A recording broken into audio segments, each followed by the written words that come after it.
شيلة مهداة إلى المتقاعد سلطان علي محمد من زوجته أم فهد بمناسبة التقاعد.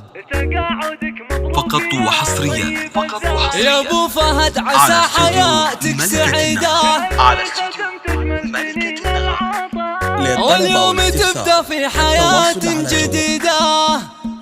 يا سلام الله سلام نبتدي فيها القصيدة للكفو سلطان مع الصيد كساب الجزالي. التقاعد له نبارك والتهاني له عديدة، علها مبروك يا سلطان بن علي المثالي. من بعد خدمتك في التعليم لسنين عديدة، خدمتك 36 عام تشهد لك يا غالي. علم أجيال نوبة التعليم لك سيرة فريدة، واشهد انك خير قدوة من زمان أول وتالي. خرجت على يدك أجيال وأجيال عديدة، المعلم والمهندس والطبيب والمحامي. يا فخرنا والله إن سيرتك سيرة مجيدة، لك مسيرة بالتميز حفلة وطيب الفعالي. والرميضة بك تفاخر والفخر لا متحيدة، مدرسة ذات الصواري أنت قايدها المثالي. لك مكانة عالية بالعلم لك بصمة فريدة، حنا أهلك فيك نفخر دايما والراس عالي. أنت رمز الطيب كله والخصايل الحميدة، والمراجل حسدها يا أبو فهد والصيت طالي. يا ولد شيخ سنافي والجمال في رصيده، هو علي محمد رفيع عشان زي زوم الرجالي. أمك اللي طيبها معروف ويمناها تزيده، فضلهم عليك ما ننساه من أول وتالي. أم فهد بك تفتخر واليوم هي لأجلك سعيدة، من غراتك تهدي أبيات القوافي والجزالي. عيالك يفخرون ودربك كل ما يحيده، فهد اللي فعله يجمل وله مقدار عالي. مشاري اللي في المواقف طواع الصعب العنيدة، مشعل وعبد العزيز رجال دربين الفعالي. والبنات خلود ونجوى كالنجوم اللي بعيدة، وهذه بشرى درة بالحسن وأوصاف الجمالي. والختم يلا عسى أيامك سنين مديدة،